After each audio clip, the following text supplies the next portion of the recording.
दोन फेजच्या निवडणुका झाल्या आहेत. तिसरी फेज आता 7 तारखेला होईल. तर या पहिल्या ज्या 2 फेज झाल्या आहेत त्यामध्ये गेल्या वेळेच्या तुलनेचा जर विचार करायचा झाला तर गेल्या वेळी पहिल्या फेज मध्ये 21 राज्यात 102 जागांच्या निवडणुका झाल्या होत्या, ज्यात 77 भारतीय जनता पक्ष लढला होता आणि 25 आमचे मित्र पक्ष लढले होते. तर अशा 102 पैकी भारतीय जनता पार्टी 40 जागांवर जिंकली होती फेज 1 ला. फेज 2 ला 13 राज्यांमध्ये 89 जागांना मतदान झालं, ज्यातल्या 71 भारतीय जनता पक्ष लढला होता आणि आमचे मित्र पक्ष 18 लढले होते. त्यापैकी आम्ही 58 भारतीय जनता पक्ष जिंकला होता. आणि आता तिसऱ्या फेजला जे मतदान होईल त्या 12 राज्यातल्या 94 जागांचं मतदान आहे, ज्यात 82 भाजप लढला होता आणि एनडीए मित्रपक्ष त्यातला 12 लढला होता. 94 जागा, ज्यातल्या 72 जागा भारतीय जनता पक्ष जिंकला होता. तर या सगळ्या तिन्ही फेजच्या निवडणुकांच्या तयारीसाठी म्हणून माननीय पंतप्रधानांनी 76 सभा घेतल्या आणि 8 रोड शो केले. माननीय गृहमंत्री अमित भाईंनी 54 सभा घेतल्या, 13 रोड शो झाले आणि माननीय राष्ट्रीय अध्यक्षांनी 40 सभा घेतल्या आणि त्यांचे 7 रोड शो झाले. तर एकूण पहिल्या 2 फेज मध्ये, तर पहिल्या फेज मध्ये आमचा अंदाज आहे की आम्ही 9 ते 15 जागांपर्यंत त्यातली वाढ करू. दुसऱ्या फेजचं अजून पूर्ण आकलन यायचं आहे, पण तिथे आम्ही आधीच जास्त जिंकल्या होत्या, त्यामुळे त्या जागा मेंटेन करणं आणि काही त्यामध्ये 5-7 वाढतील, पण एक्झॅक्ट फिगर त्यातली येते आहे. मतदान कमी होतंय, तर जे काही ब्रेकिंगच्या घाईमध्ये आकडे येतात तर प्रॉपर डोंगराळ भागातल्या सकट सगळं कानाकोपऱ्यातलं मतदान आल्यानंतर आकडेवारीची निवडणूक आयोगाने घोषित केली ती गेल्या वेळेच्या तुलनेने ओव्हरऑल ही साधारण तीच आहे. तरी सुद्धा 2 कारण, विशेषतः उत्तर भारतात मी बिहार आणि या सगळीकडे फिरताना यूपी वगैरे अनुभवतो, तर त्यामध्ये जो उन्हाळा मे मध्ये होता तो एप्रिल मध्येच खरं म्हणजे फील होतोय, 1 महिनाभर आधी तो सगळं जाणवतोय. आणि दुसरं असं झालंय की आहे का तो मोदी, त्यामुळे हार्डकोर मोदी वोटर जो असतो आणि एक मोदीजींना अप्रिशिएट करणारा वोटर असतो, त्याला अप्रिशिएट करणारा वोटर त्या संख्येने बाहेर पडतो जसं होत नाही. आणि दुसऱ्या बाजूला जवळजवळ 20 ते 30% बूथवर विरोधक पक्षाचे कार्यकर्तेच दिसत नाहीयेत. काय म्हणले करून उपयोग आहे, एवढी मोदी देणार आहे. या 400 पारचा हा परिणाम दोन्ही याच्यावर झाला. उमेदवार शेवटी मिळत नाही आणि आता वायनाड हरू की काय म्हणून रायबरेलीला प्रियांकाला न लढवता राहुलजीने आता स्वतःची उमेदवारी घोषित केली. आता प्रियांकाजी लढणार असं चाललं होतं, जवळजवळ त्यांच्या नक्की झालं होतं, पण वायनाडला ज्या प्रकारचं चित्र उभं राहिलं त्यातून त्याने एकदम रायबरेलीकडे आपली सिक्युअर्ड जागा समजून अमेठीमध्ये तर गेल्या हरलेच होते, त्यामुळे यावेळी पुन्हा अमेठीत न करता त्या शर्माजींना तिथे आता उभं करतायत आणि हे स्वतः राहुलजी रायबरेलीमध्ये उभं राहत आहेत. हे चित्र आहे. अनेक उमेदवार जर आपण काँग्रेसचे विशेषतः पाहिले तर लढायला इच्छुक नव्हते, पण त्यांना आता लढलं पाहिजे असं सांगितलं गेलं.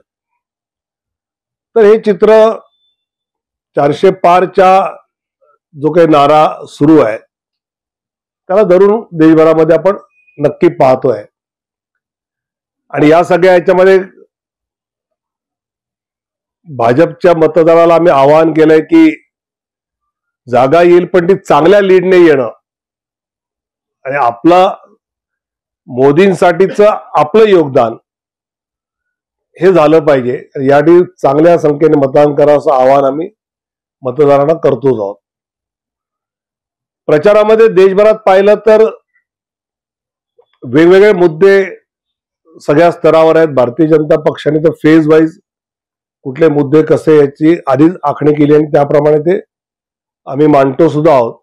त्या राज्यांच्या मतदाराला अनुसरून ते मुद्दे हे त्यातले स्वाभाविकपणे पुढे येत आहेत.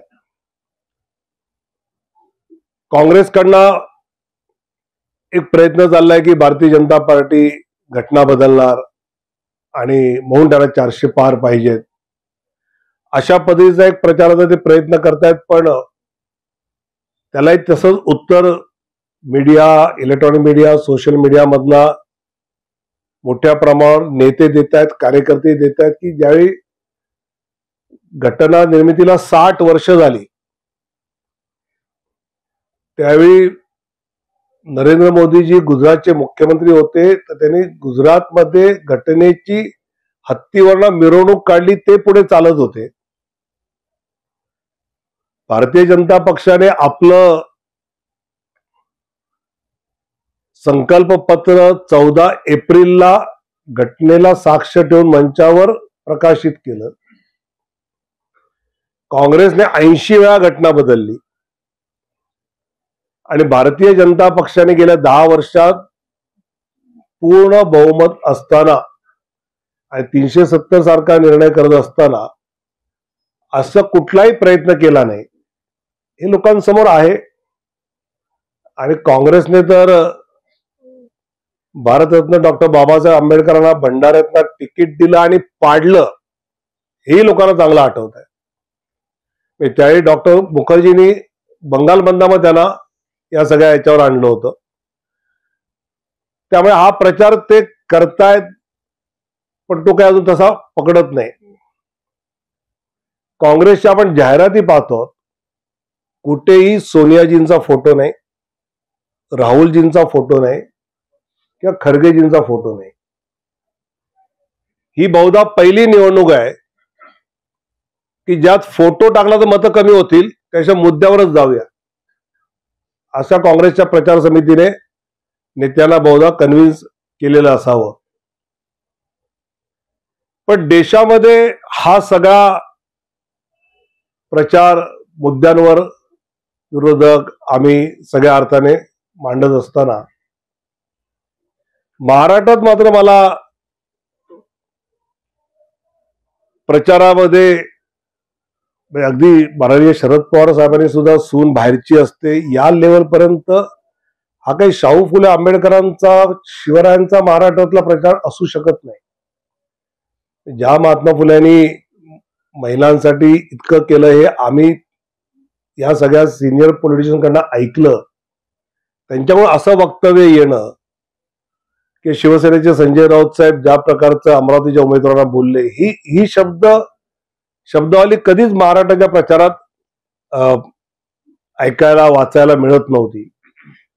आणि त्यामुळे महाराष्ट्राचा प्रचार जो मुद्द्यांवर गेला पाहिजे, शेवटी लोकसभेचं मतदान आहे, लोकसभेच्या मतदानामध्ये मोदींना निवडायचं का राहुल गांधीला निवडायचं हा लोकांना निर्णय करायचा आहे.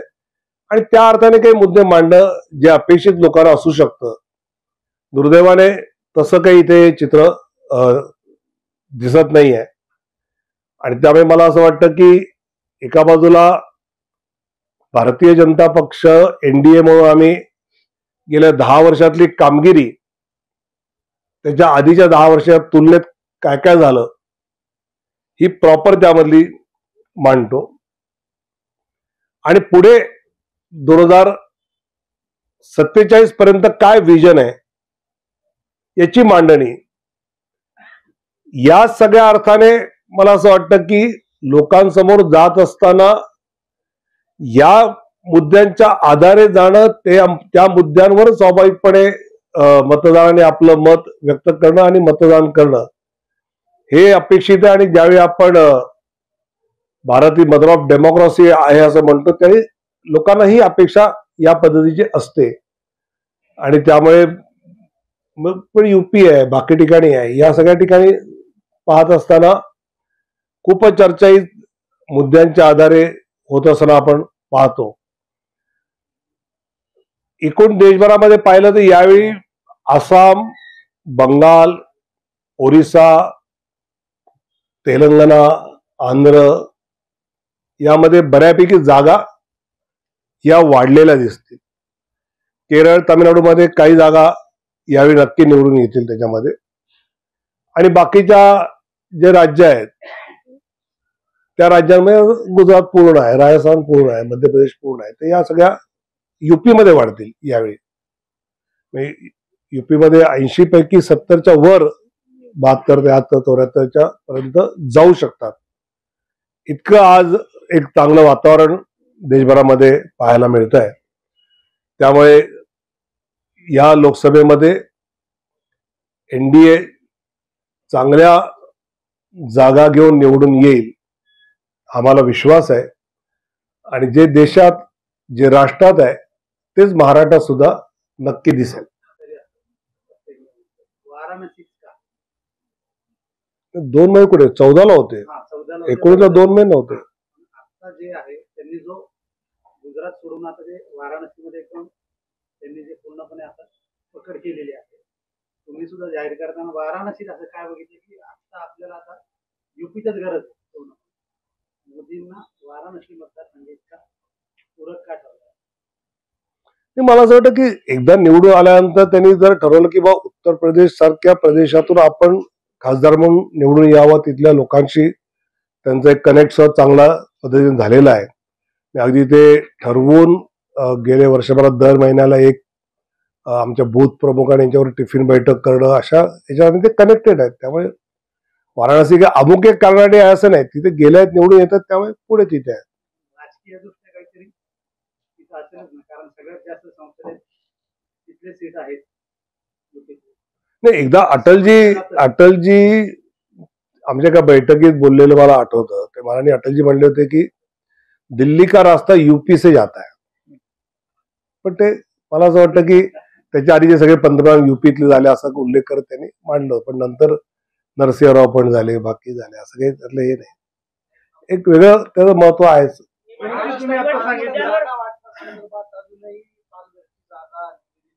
झाली काल रात्री तुम्ही चॅनल, इलेक्ट्रॉनिक चॅनल एवढं रागावर होता का ते बघत चला. हा,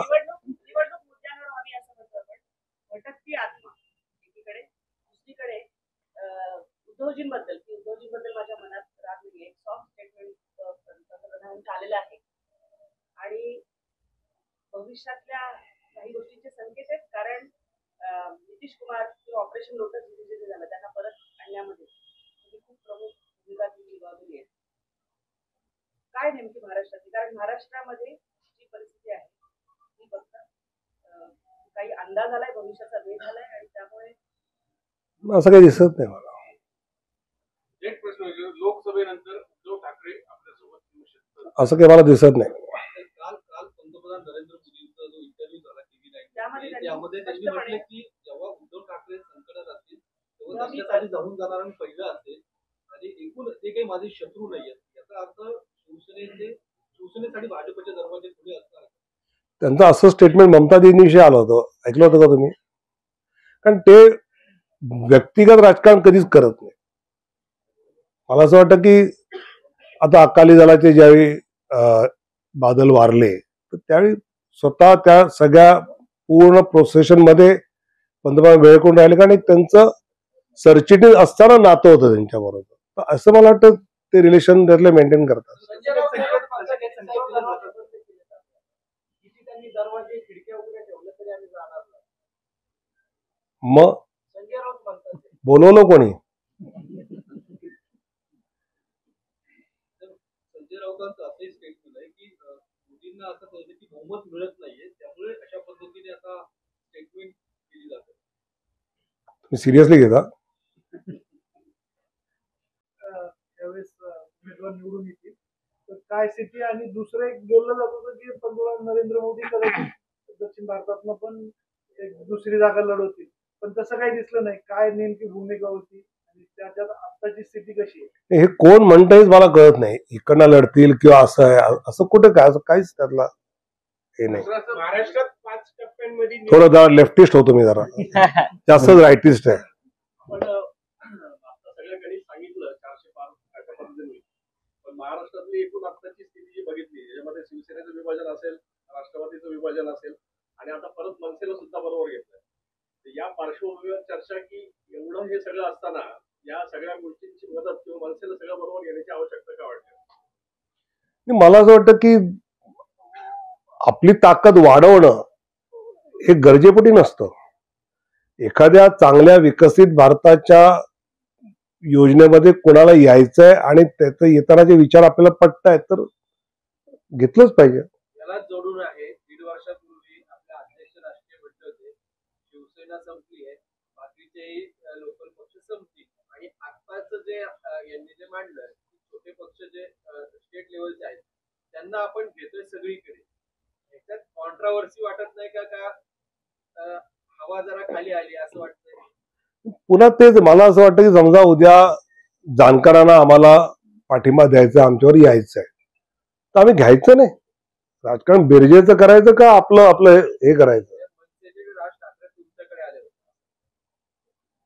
कुठले नाही, स्वाभाविक म्हणजे चर्चा नेत्यांची होते त्या स्थानिक याच्यात ती होतच असते. कधी हे जाता एकनाथ शिंदे त्यांच्या घरी जायचे, देवेंद्रजी जायचे, ते कधी त्यांच्याकडे जायचे. होईल आता ते स्वतःच म्हणले, आता त्यात काय राहिलं? महाराष्ट्र प्रदेशचा विरोध आहे, कोणाचाही विरोध नाही. महाजननी जाहीर स्टेटमेंट केलं. बावनकुळे देवेंद्र फडणवीसांचा विरोध नाही, त्यामुळे त्यात काही अडचण येईल असं मला वाटत नाही. तुम्ही केंद्रात असताना तुम्हाला बऱ्यापैकी माहिती असेल म्हणून गेले 31 वर्षामध्ये जे महाराष्ट्रामध्ये घडलं त्यामध्ये म्हणजे शिवसेना फुटली, त्यानंतर मग राष्ट्रवादी फुटली, स्वतः देवेंद्रजी म्हटले की मी 2 पक्ष करून सत्ता बनवली आहेत. तर हे सगळं लक्षात घेता हे सगळं करण्याची किंवा घडवण्याची केंद्रातली इच्छा किंवा सूचना होती का की देवेंद्र फडणवीसांची महत्वाकांक्षा होती? तुम्हाला असं वाटतं का की आमच्या इथे निर्णय केंद्रीय नेतृत्वावर चर्चा न करता होतो? आलं उत्तर, आलं ना, आता उत्तर आलं ना. सांगितलं आम्ही टीम वर्क आहे, केंद्रीय नेत्यावर आम्ही चर्चा करून निर्णय घेतो. कुठल्या म्हणजे बिहारचा सम्राट चौधरीच्या आता सगळे निर्णय नसतात. मी राष्ट्रीय सरचिटणीस आहे ना. मला काय वाटतं की पुन्हा आता तुमचं ना राज्यातल्या राजकारणासारखं झालंय. पुण्याच्या पत्रकारांचं एक ज्या स्तराचं आहे की नाही, की मला असं वाटतं की एक कधी वाक्य घेतलं आणि ते चालवलं यात काही मजा नाही. आपला थॉट काय आहे तर थॉट भारतीय जनता पार्टीच्या प्रत्येक प्रदेशाचा नेतृत्व केंद्रीय नेतृत्वावर चर्चा करूनच निर्णय घेतात. अजून तरी तसंच आहे. या घडामोडींकडे म्हणजे फडणवीसांनी जे काही चाल केली किंवा जे ज्या पद्धतीचं केलं त्याकडे फडणवीसांचं हे सुराचं राजकारण आहे असं देखील बघितलं जातं, कारण त्यांना कधीतरी मुख्यमंत्री पदापासून दूर व्हावं लागलं होतं. मला असं वाटतं की देवेंद्रजींच्या सुडाचं राजकारण अजिबात नाही, नाहीतर ते मुख्यमंत्री झाले असते. हो म्हणजे पक्षाने घेतलाच ना. मला असं वाटतं की जर युती म्हणून तुम्ही लढता, युती म्हणून लढल्यानंतर तुम्हाला मतं मोदींच्या नावाने तुम्ही घेता, आम्ही पण बाळासाहेबांच्या नावाने काही मतं नक्की घेतली असणार, आणि मग तुम्ही नंतर सत्तेसाठी युती जी आहे ती तोडून जाता, ही जी गद्दारी आहे त्याचा पूर्ण समाचार घेणं याला सूड नाही म्हणत. तुम्ही लोकांशी गद्दारी केली आहे आणि लोकांशी जी तुम्ही गद्दारी केली त्याला कुठे ते धडा शिकवलाच पाहिजे ना. तुम्ही जर आकड्याचं गणित करता तर मग आम्ही आकड्याचं गणित करतो. आम्ही विचारावर युती केली, विचारावर मतं मागितली, विचारावर मतं मिळाली, विचारावर आपण सरकार बनवलं असतं. पण तुम्ही आकड्यावर गेलात तर आम्ही आकड्यावर गेलो. मोदींच्या नेतृत्वात काम करत होते आणि काही खासदार जे मोदींच्या नेतृत्वात काम करत होते त्यांनी तिकीट दिल्यानंतरही नाकारली.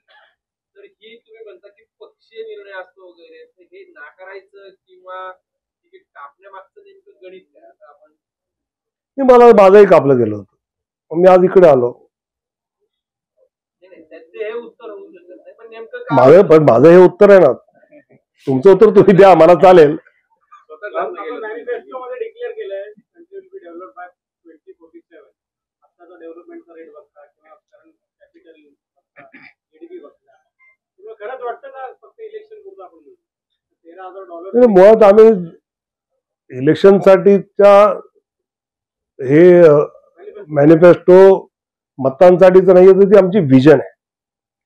मला आठवतं 1.25 वर्षापूर्वीची घटना असेल, हैदराबादला आमची राष्ट्रीय कार्यकारिणीची बैठक होती आणि मी त्याच वेळी आम्ही लोकसभा प्रवास योजना सुरू केली, ज्यात 160 लोकसभा गेल्यावेळी ज्या आम्ही हरलो होतो त्याचं काम आम्ही त्यावेळी सुरू केलं होतं आणि त्या मी संयोजक होतो अखिल भारतीय स्तरावर. तर त्या कार्यकारिणीमध्ये मध्ये चहाचा ब्रेक झाला, तर त्यावेळी मी काही राज्यांचे मुख्यमंत्री आहेत, योगीजी होते, हेमंत विश्व शर्मा, शिवराज चव्हाण होते त्यावेळी, विजय रुपाणी होते इकडे मला वाटतं, आणि पुष्कर धामी, अशा 5 जणांना घेऊन मी त्यांच्या राज्यातल्या काही गोष्टी सांगत होतो. तेवढं तिकडे माननीय पंतप्रधान आले आणि क्या चर्चा चल रही आहे, जरा आपलं लोकसभेचं वगैरे असं म्हटलं की लोकसभेचं आम्ही करतो आहोत. तावड़े यार चुनाव छोड़ो, 2047 में देश कैसा होगा इसकी चर्चा करो और इसका इनपुट दो. बोले अगर हम मिले हैं तो इसमें समय करो, बाकी तो करना ही है अपने को. तर या विचाराने माननीय पंतप्रधान यातला विचार करत आहेत. त्यामुळे इलेक्शनसाठी मतांसाठी आम्ही काँग्रेसचं जसं 1 लाख रुपये देऊ, हिशोब काढला, बजेट किती राहुल गांधीला माहिती आहे का आणि शक्य आहे का ते? पंतप्रधानांनी पहिल्यांदाच सगळे पक्ष आणि नेते आहेत ते स्वतः तुमच्याकडे येत आहेत, पण त्याच्यावरती केंद्रीय यंत्रणांचा दबाव किंवा स्थानिक यंत्रणांचा दबाव टाकला जातो असा एक आरोप आहे. आताची आपली लेटेस्ट कारवाई पाहिली तर अभिजित पाटील यांच्या कारखान्यावरती जप्तीची कारवाई आणली. त्याच्यानंतर ते देवेंद्र फडणवीस यांना भेटले, आता ते भाजप सोबत आहेत, त्यांना पाठिंबा दिलाय आणि आज जी जप्तीची कारवाई होती ती मागे घेण्यात आली. मला अभिजित पाटलांची केस मला माहित नाही, पण बाकी जे आलेले आहेत त्यांच्या चार्जशीट फाईल झालेल्या आहेत, त्यांच्यावर आता काही दबाव नाही आहे. जर संजय राऊत आले असते तसं असं तर असं काही त्यातलं नाही आहे. मला असं वाटतं की पक्षामध्ये आता काल त्या रुपाली गांगुली आल्या, त्यांच्यावर काय दबाव होता? IFS ऑफिसर अमेरिकेचे राजदूत आहेत ते आपल्याकडे आले, त्यांचं काय अशी खूप नावं अशी आहेत. पंतप्रधानांनी पहिल्यांदाच एवढ्या मोठ्या म्हणजे 12 सभा जवळपास महाराष्ट्रात घेतल्या, तर शिवसेने, ठाकरे गट आणि पवार गट अशा यांना जी मिळणारी सहानुभूती आहे त्याचं कुठेतरी टेन्शन भाजपला आलंय का? एवढ्या मोठ्या सभा गेल्या वेळी पण इतक्याच घेतल्या होत्या.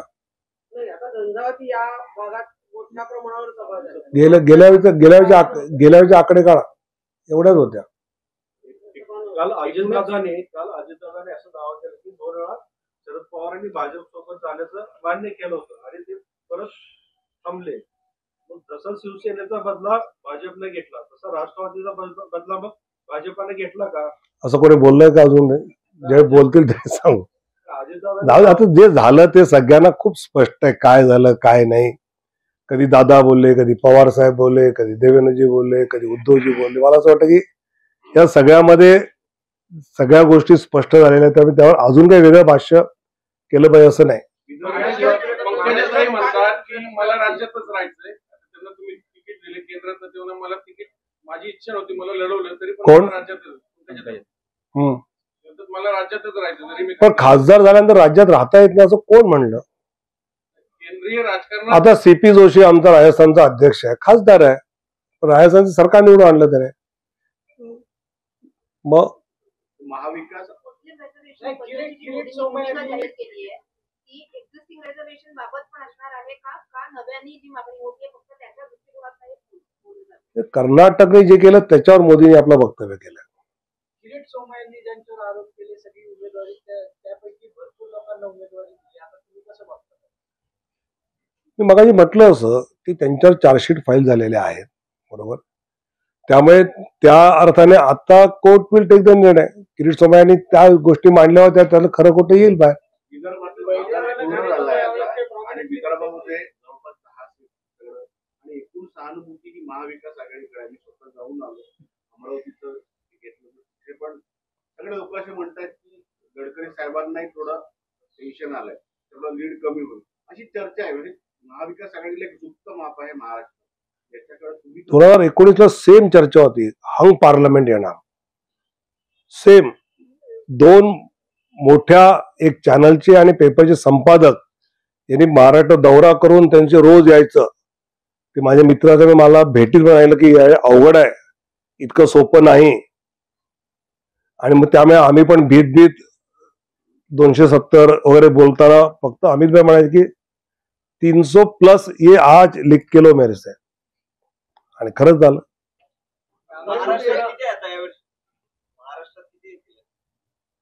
मला वाटतं सांगितलं बावनकुळे ना मागच्या वेळेस. सर्वे आला होता, तीच आकडेवारी दिसते आता बरं.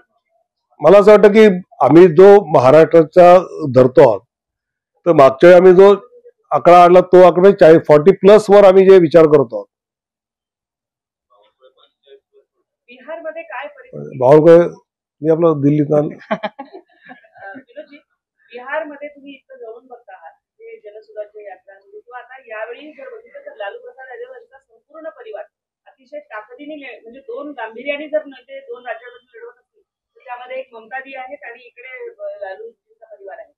ताकदीने लढाई लढतायत त्यांची निवडणूक. तर काय नेमकं तुमचं आकलन आहे यावेळी की बिहारमध्ये आणि नितीश कुमार यांची सततची जी पलटण्याची भूमिका आहे त्यामुळे त्याचाही परिणाम त्यांना सोबत घेतल्यानंतर? मला वाटतं बिहारमध्ये जे खाली सामाजिक गणित असतं ना, ते नितीश कुमार आमच्यावर आल्यामुळे खूपच बदललं एकदम. आणि आरजेडी लालू यादवांचा पक्ष हा पूर्ण त्यांची भिस्त ही यादव आणि मुस्लिम वोट्स पुरतीच राहिली आहे आणि ते त्याच्या भोवती त्यातलं फिरत आहेत. त्यामुळे ते यशाचं गणित बनवतच नाहीये मतांचं त्यांचं. नाही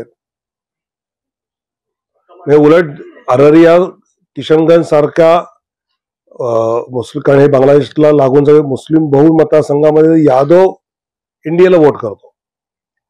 आपण मगाशी म्हणाला होता प्रज्वल रेवण्णांसारखा जेव्हा मुद्दा येतो, प्रज्वल रेवण्णांसारखा जेव्हा मुद्दा येतो तेव्हा मग ती अडचणीचं होऊन जात आहे. मला वाटतं की प्रज्वल रेवण्णाच्या मुद्द्यामध्ये कर्नाटकच्या मुख्यमंत्र्यांनी निवडणूक होऊन तो जाईपर्यंत हा विषय का थांबवला होता? तो वोकलिगा मतं पाहिजे होती म्हणून. त्याच्यावर कोणीच विचारत नाही. त्यांच्याकडे 3 महिने आधी होतं हे त्यांचे लोक सांगतात. पण तो आधी का नाही आला मुद्दा हा विचारला पाहिजे त्यांना. आणि आम्ही तर क्लिअर सांगितलं या विषयामध्ये. अमित भाईंनी तर त्यानंतरच्या भाषणातली सगळी वक्तव्य आहेत की अशा प्रकार महिलांवरचे अत्याचार तर आम्ही कदापि सहन करणार नाही. त्यांनी ऍक्शन पण घेतली.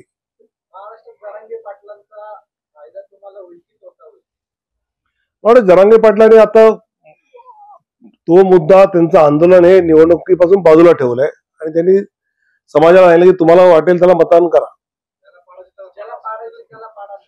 बस. तुम्हाला महाराष्ट्रात खरंच 5 टप्प्यांमध्ये निवडणूक होणं योग्य होतं का 1 टप्प्यामध्ये निवडणूक होणं अपेक्षित होतं? मला काय वाटतं याच्यापेक्षा मी एकदा सहज निवडणूक आयोगातल्या काही अधिकाऱ्यांबरोबर गप्पा मारल्या की मग तुम्ही एवढं काय करता. मग त्यांनी मला पूर्ण गृह खात्याकडनं आणि संरक्षण खात्याकडनं आलेली डिप्लॉयमेंट दाखवली की कशी कशी आम्हाला मूव्ह करावी लागते आणि त्यामुळे या निवडणुका कशा फेअर होतात, कुठेही काही अघटित होत नाही. त्यामुळे त्या आणि निवडणूक आहेत म्हणून सीमेवरचं कमी करता येत नाही किंवा लॉ अँड ऑर्डरचं बाकी कमी करता येत नाही, ते ठेवावंच लागतं. तर त्याची ती ऍडजस्टमेंट असते.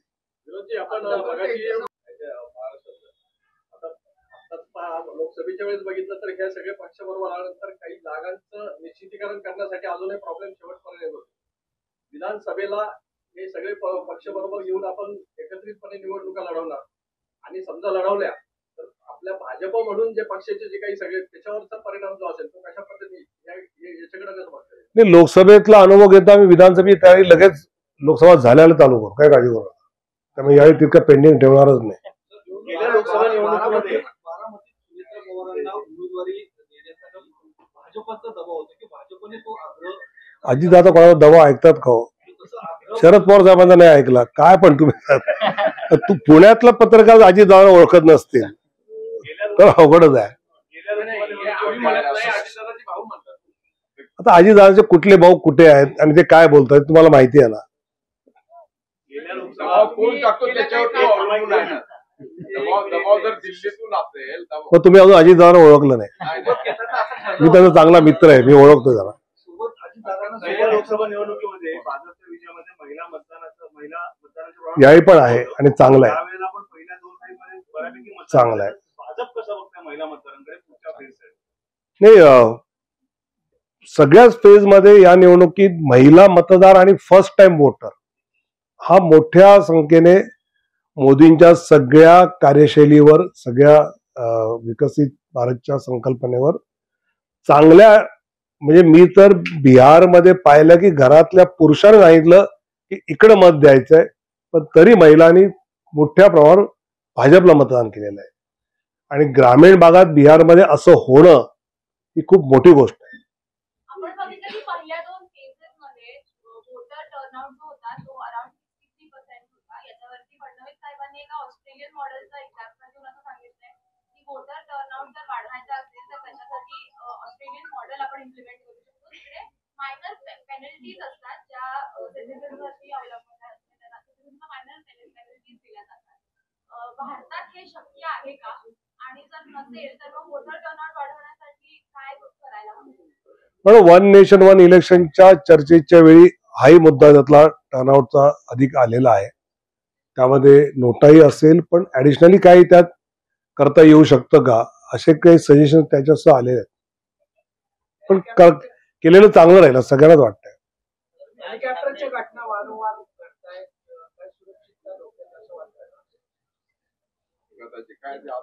सुषमा अंधारेंचं क्रॅश झालं. मला असं वाटतं की थोडं, जसं आता आज मी इथून अक्कलकोटला जाणार आहे, तर पायलट मला सांगितलं की साहेब ऊन खूप आहे, त्यामुळे पॅसेंजर 5च्या ऐवजी 3च करा, म्हणजे रिस्क नाही आहे. 5 सीटर आपण जाऊ शकतो. तर मला वाटतं थोडं राजकीय नेत्यांनी सुरक्षेच्या सूचना जर काही पायलटच्या असतील तर त्या थोड्या अधिकच पाळल्या पाहिजेत.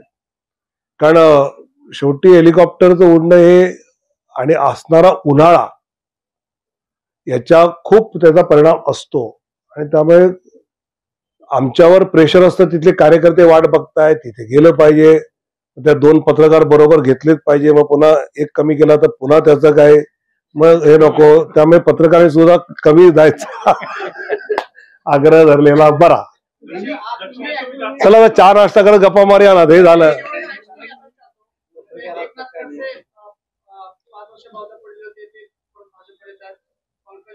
बाहेर गेलेल्या पक्षामध्ये थोडस बाजूला पडलेल्या अशा होत्या.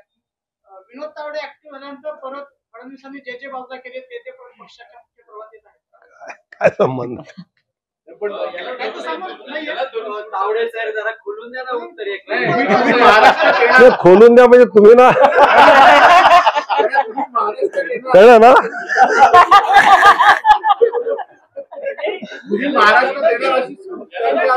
मी महाराष्ट्रात येणार नाही. ओनली राष्ट्र, नो महाराष्ट्र. तुम्ही उद्या आता म्हणाल की मेधाताईंना दिल्लीत पाठवून दिलं, काढलं महाराष्ट्रात. त्या इथेच ऍक्टिव्ह आहेत, कोथरूड मध्ये आणि पुण्यामध्ये. डॉक्टर गोपछेडे पण तेच म्हणला, साहेब धन्यवाद तुमच्यामुळे झालं. ते नाही तुम्ही विचारत.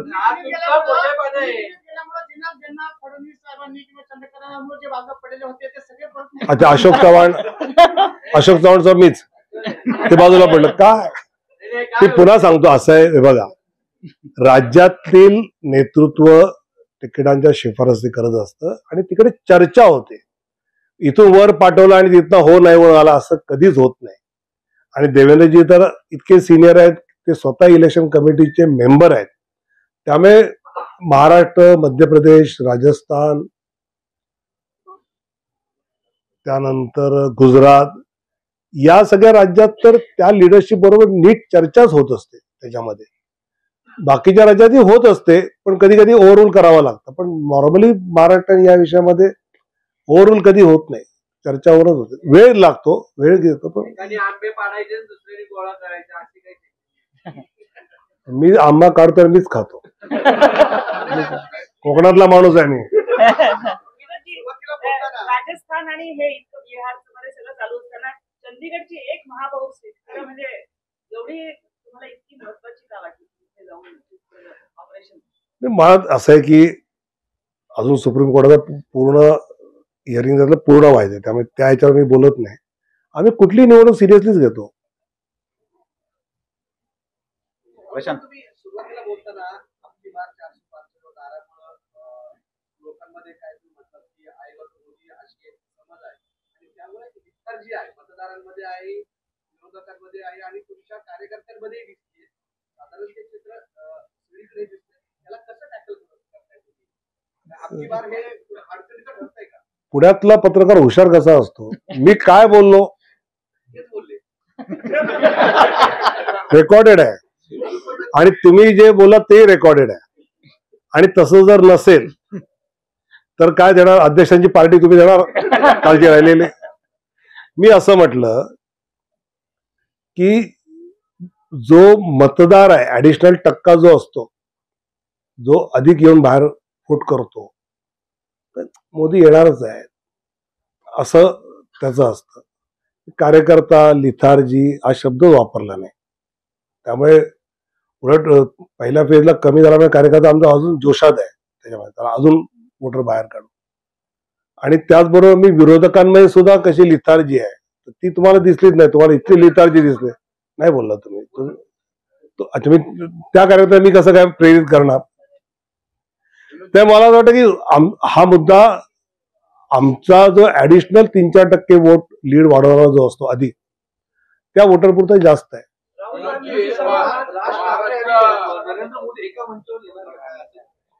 मला ठरवतील आता पाठिंबा दिला तर येतीलच.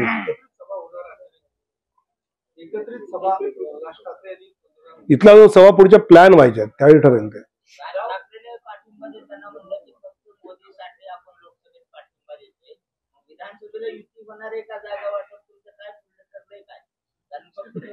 घोषणा केली राज ठाकरेंनी आणि प्रश्न विचारता मला, याला काय अर्थ आहे.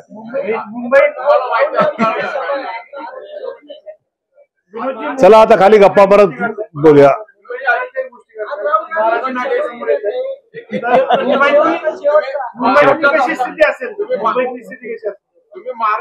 मुंबई 6च्या 6 महाराष्ट्रात असताना अनुभवलेला महाराष्ट्र आणि दिल्लीतून दिसणारा महाराष्ट्र यात हे फरक तर स्वाभाविकपणे ज्यावेळी दिल्लीत माणूस जातो ना त्यावेळी, आता महाराष्ट्र एक 48 जागा म्हणजे असं इतकं एकदम लहान वाटतो. युपी 80 जागा आहे. पुन्हा बिहारमध्ये काम करताना मतांचं गणित वेगळ्याच लेवलला विचार करावा लागतो. महाराष्ट्रामध्ये तसाच सोपं आहे. तर अशा खूप गोष्टी आहेत की ज्या तिकडे गेल्यानंतर तुमचा बघण्याचा एक दृष्टिकोन त्याच्यामध्ये खूप फरक पडतोच.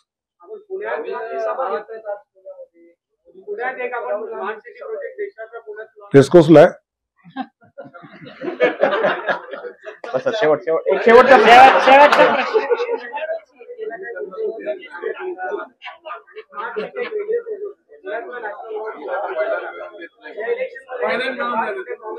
यावेळी आम्ही तर विजन जास्त मांडली आहे 47ची. यावेळी अमुक करू तमुक करू तमुक करू आम्ही खूप कमी ठेवलं. आम्ही विजनवर जास्त यावेळेच्या आमच्या संकल्पनामध्ये जोर आहे.